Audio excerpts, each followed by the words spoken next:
বন্ধুরা, একবার চিন্তা করে দেখুন, আপনি 3 বছর পর বাড়ি ফিরে দেখলেন আপনার পুরো গ্রাম গায়েব, কোনো মানুষ নেই, কোনো লাশের চিহ্ন নেই।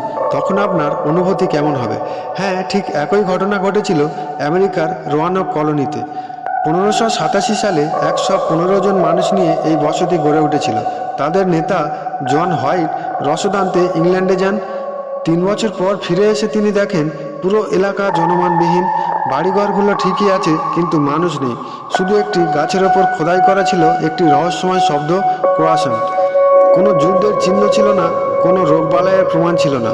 তারা কি এলিয়েনদের সাথে চলে গেছে, নাকি স্থানীয় আদিবাসীরা তাদের মেরে ফেলেছে, নাকি তারা নিজেরাই অন্য কোথাও চলে গিয়েছে? 400 বছর পার হয়ে গেছে, কিন্তু রোয়ানকের এই 15 জন মানুষের ভাগ্য আজও অজানা। রহস্যটি আপনাদের কেমন লাগলো কমেন্ট করে জানান। আর ভিডিওটি ভালো লাগলে একটা লাইক করুন, আর আমাদের চ্যানেলটিকে সাবস্ক্রাইব করে রাখুন।